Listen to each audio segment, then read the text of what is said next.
2018년 첫 주입니다. 인사합시다. 말씀에 기대를 거십시다. 인사하겠습니다. 말씀에 기대를 거십시다.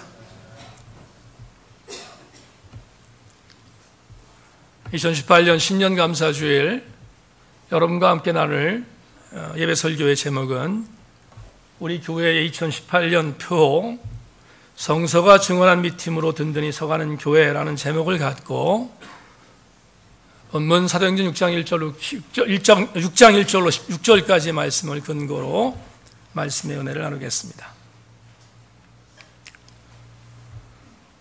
3년 전 교회에서 담임 목사 재심을 받고 난 이후 여러분들이 저에게 안식년을 2개월 동안 허락해 주셔서 사도 바울이 사역했던 전도 여행지였던 소아시아 성지순례를 다녀왔습니다.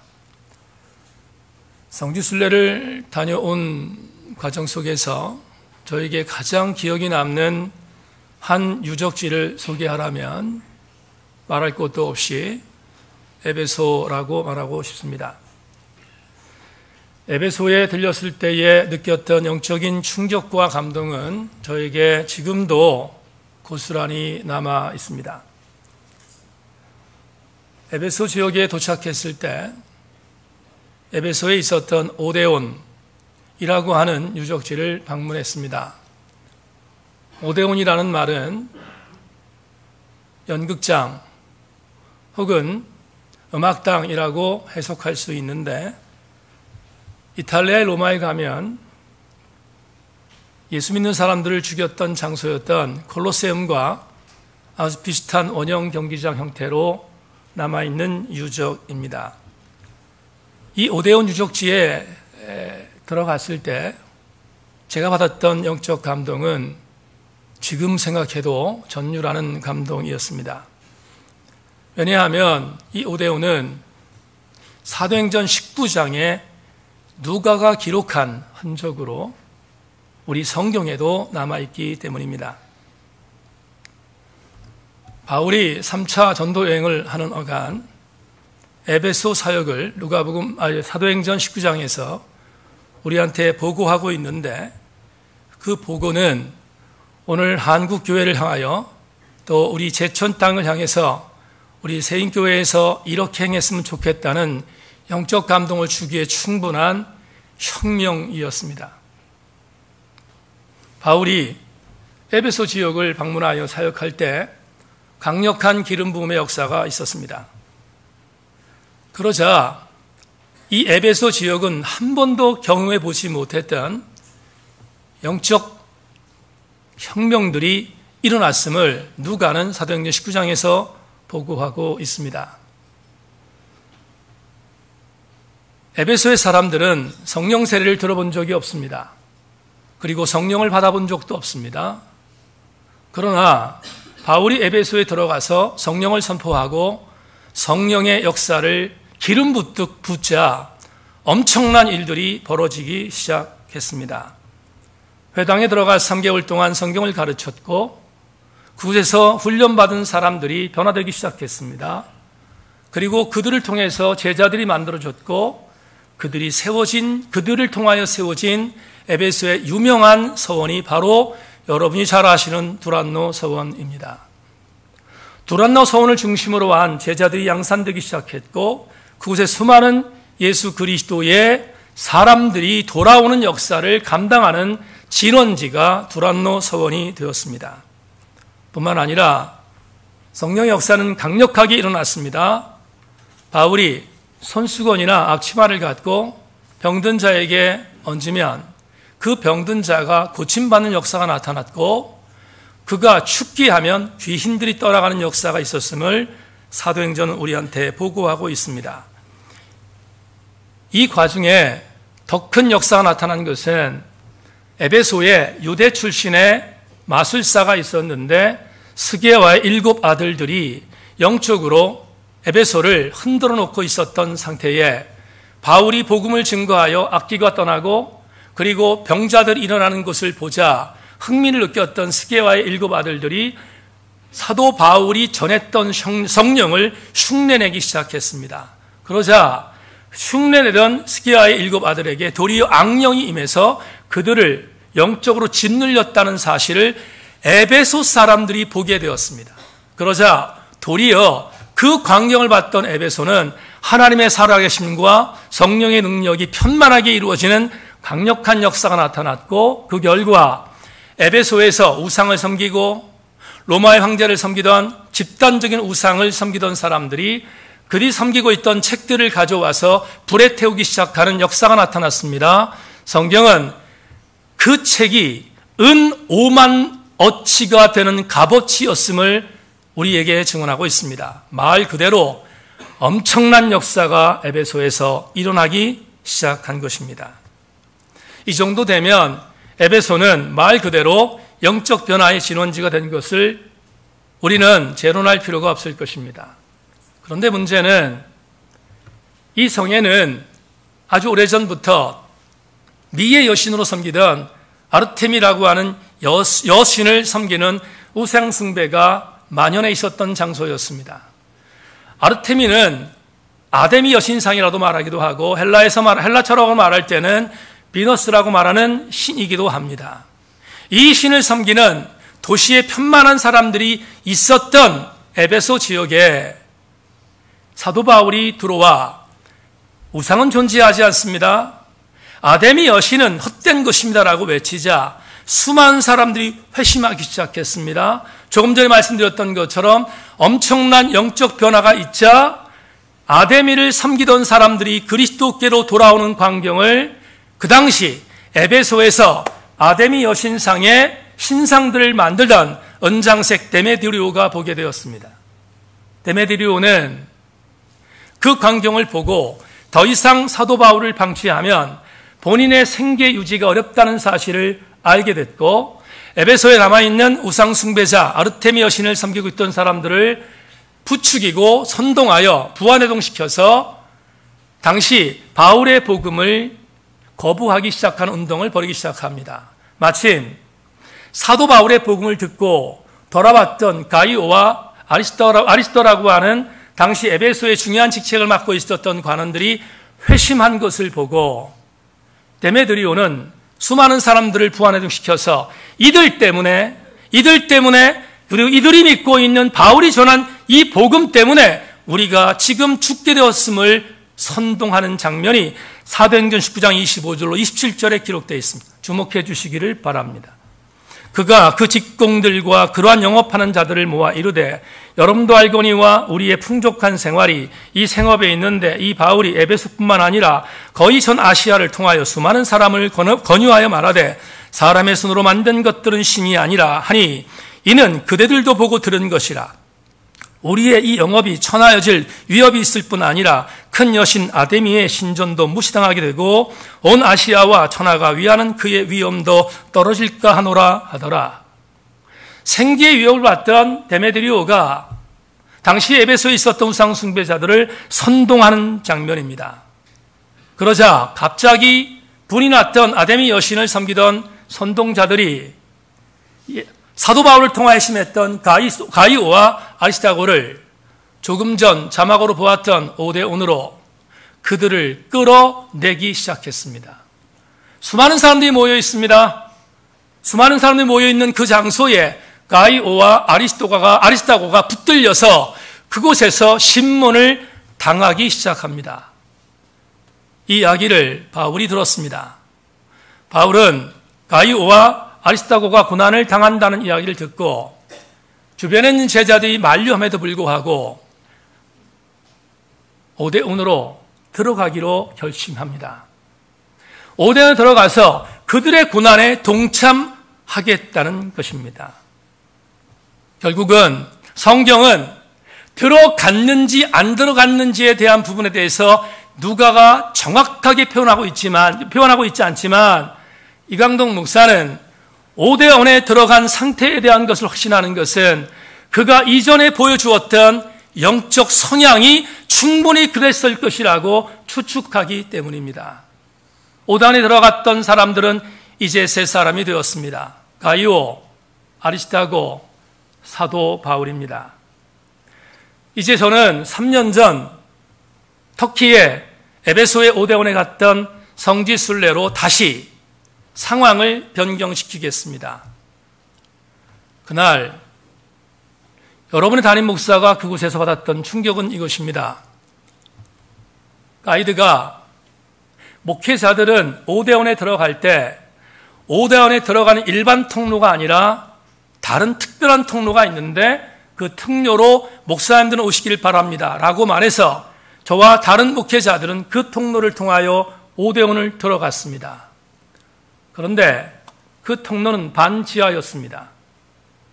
반지하에 길게 늘어서 있는 한 통로에 칸칸이 되어 있는 한 룸들을 보게 되었습니다.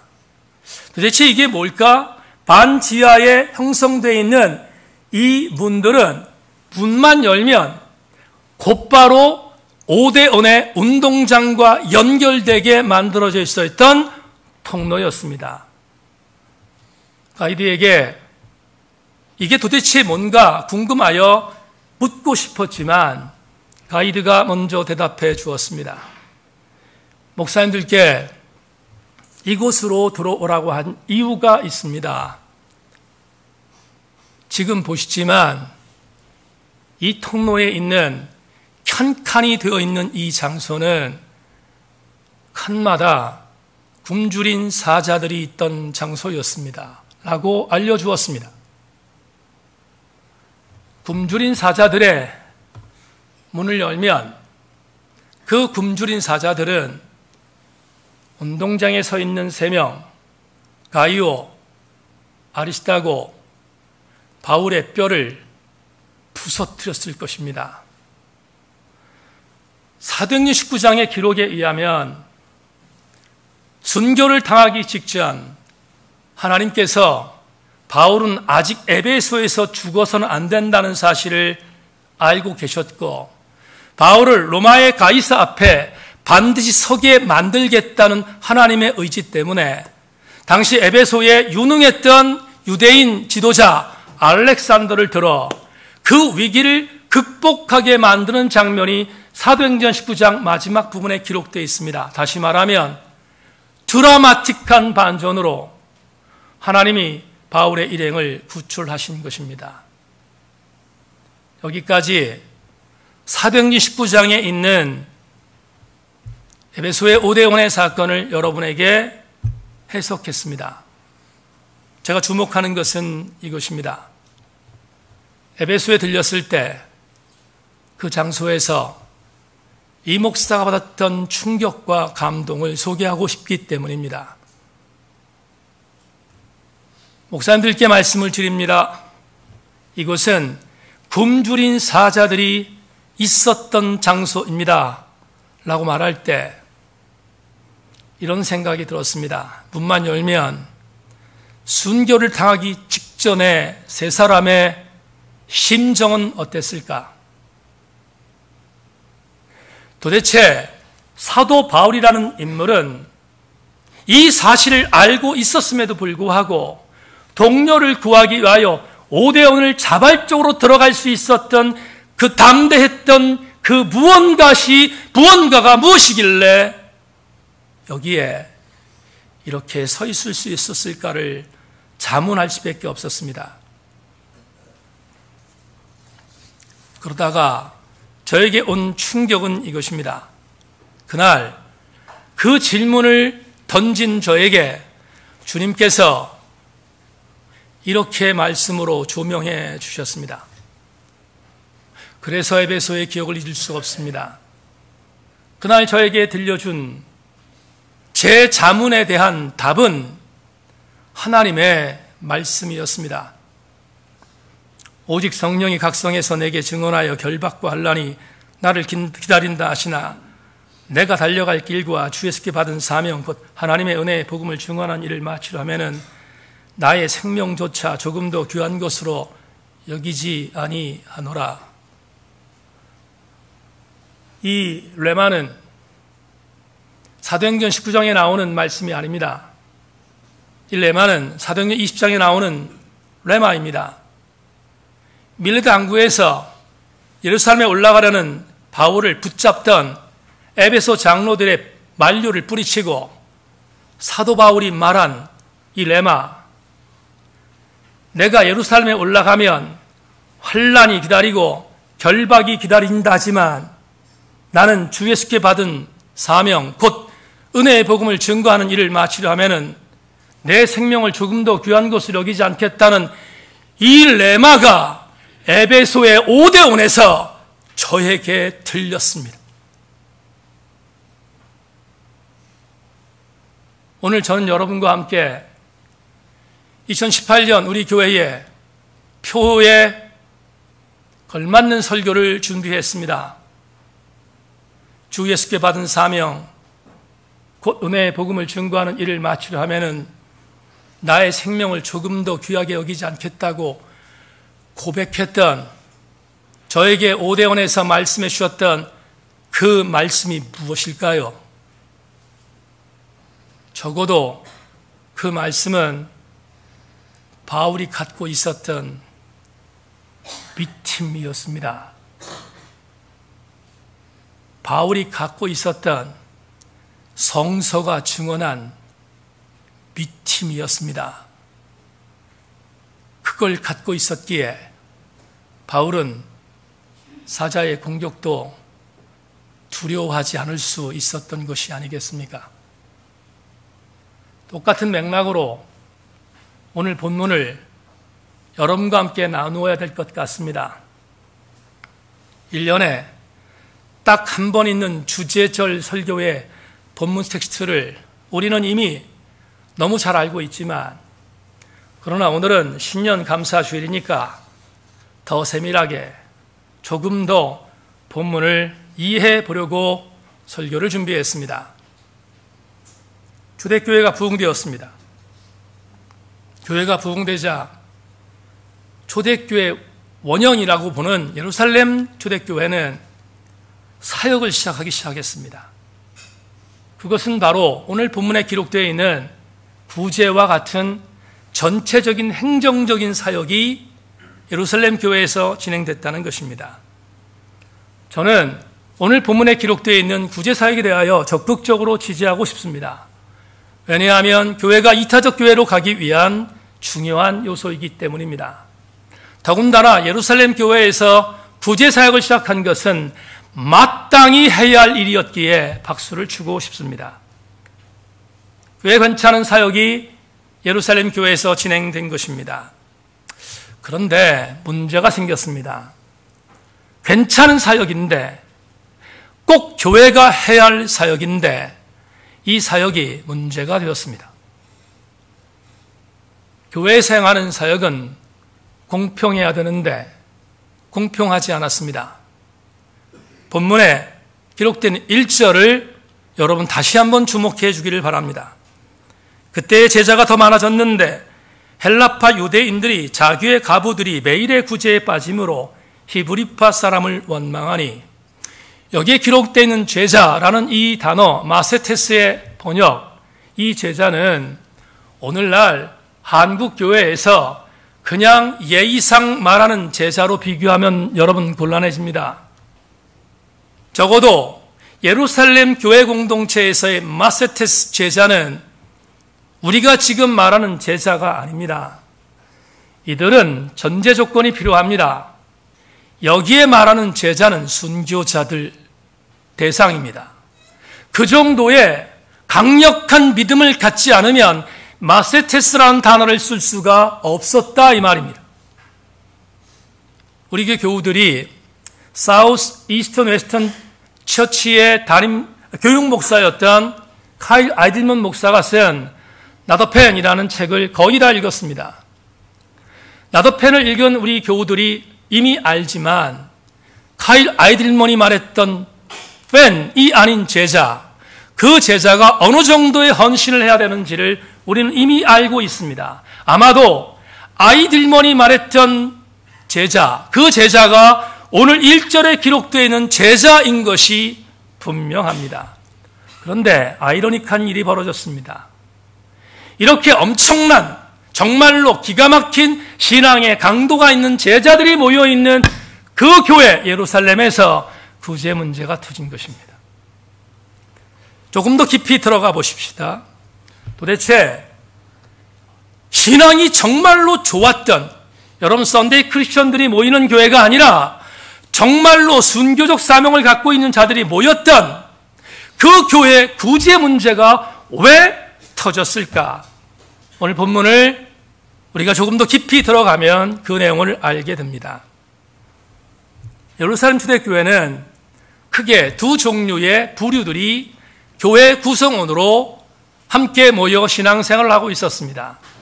오늘 본문을 보면 본문에 한 부류는 헬라파 유대인이라고 기록되어 있고 또 한 부류는 히브리파 유대인이라고 기록되어 있습니다. 이 말을 가장 알아듣기 쉽게 설명한다면 이렇게 설명할 수 있습니다. 여러분, 아브라함 시대에 이스라엘 신앙 공동체가 아브라함 시대 때 한 공동체를 만들어서 족작 공동체로 잘 이어져 왔지만 아시는 것처럼 430년 동안 애굽에 끌려가서 애굽에서 고통을 당한 뒤에 이스라엘은 나라가 존재하지 않았습니다. 언제까지? 1948년까지 존재하지 않았습니다. 물론 그 전에 다윗과 사울과 솔로몬이라고 하는 고대 이스라엘 왕국을 통하여 나라가 있었지만 그 나라들조차 솔로몬 이후 여로보암과 여로보암에 의해서 분열된 나라를 통하여 결국 두 나라는 아수르와 그리고 바벨론에 의해서 멸망을 당한 것을 우리는 이미 성경의 역사를 통하여 알고 있습니다. 그때 이후 이스라엘은 나라가 없었습니다. 1948년 팔레스타인들 쫓아내고 지금의 땅을 차지하여 건국하기 전까지 이스라엘은 나라가 없었습니다. 마찬가지 맥락으로 오늘 주 1세기를 배경으로 하고 있는 사도행전 본문에서 주 1세기에 이스라엘이라는 나라는 존재하지 않았습니다. 없었습니다. 로마의 속국으로 지금 식민지 형태에 있었던 나라가 이스라엘이었습니다.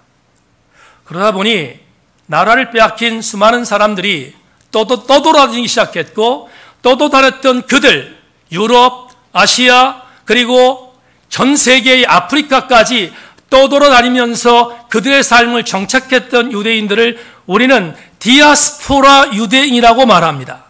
그 디아스포라 유대인 중에 상당수가 헬라 문명이 지배하고 있었던 장소에 있었고 그 헬라 지방을 중심으로 했던 그곳에 살고 있었던 유대인들을 가리켜 오늘 본문에 기록된 헬라파 유대인이라고 정의하는 것입니다.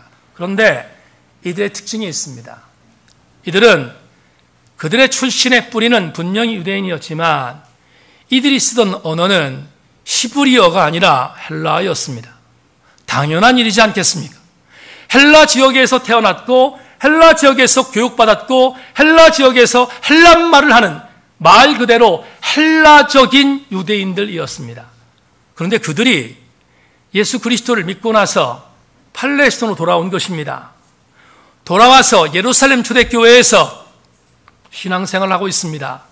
이들은 유대인이었지만 헬라어를 쓰고 있었던 사람이었음을 우리는 첫 번째 지식으로 가져야 합니다. 그 지식이 바로 오늘 본문에 기록되어 있는 헬라파 유대인입니다. 반면 또 하나의 부류가 있었습니다. 그 부류를 오늘 본문에 히브리파 유대인이라고 표현합니다.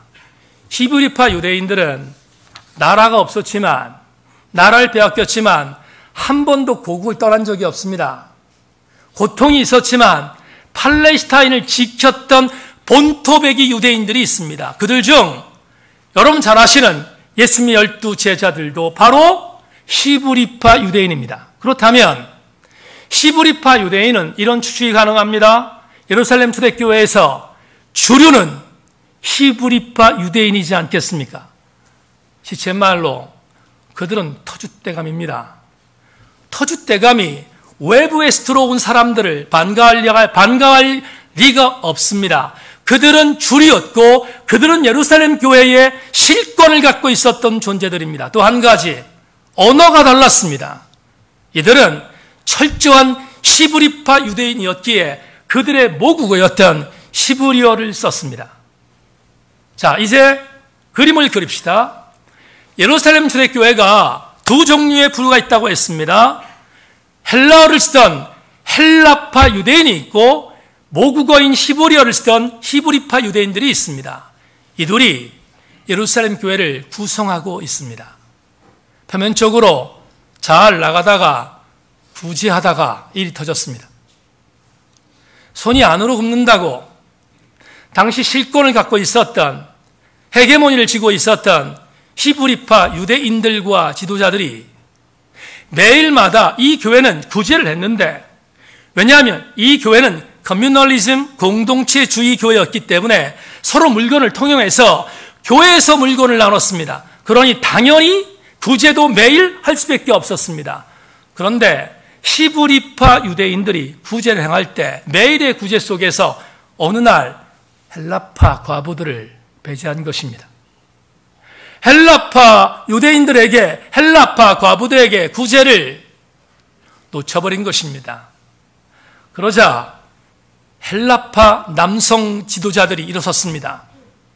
공평하지 않다는 것입니다. 교회가 이래서야 되겠느냐를 반문하기 시작했습니다.